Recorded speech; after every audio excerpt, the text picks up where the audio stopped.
আইনজীবী, ঢাকা।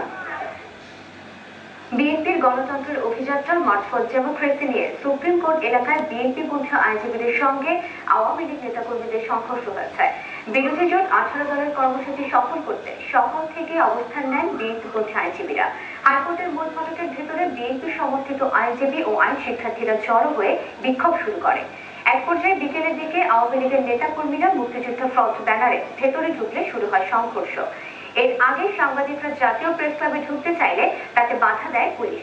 এ নিয়ে তর্ক বিতর্ক থেকে শুরু হয় ইট পাটকেল নিক্ষেপ ও মাঝারি মাত্রার সংঘর্ষ।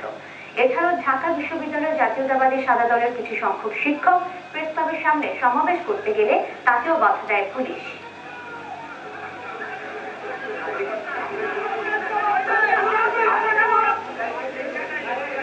বেশ কিছু শিক্ষক জাতীয় পতাকা হাতে করে তারা ওইদিকে যাচ্ছিল, পুলিশ সামনে বাধা দিছে। আমি অবশ্য পরে গেছি, এর আগে ওনার বোধহয় কার্যক্রম থেকে একাত্তর হয়ে ওখানে গেছে। পুলিশের অনুমতি না পাওয়ার পরও বিএনপি নেতৃত্বাধীন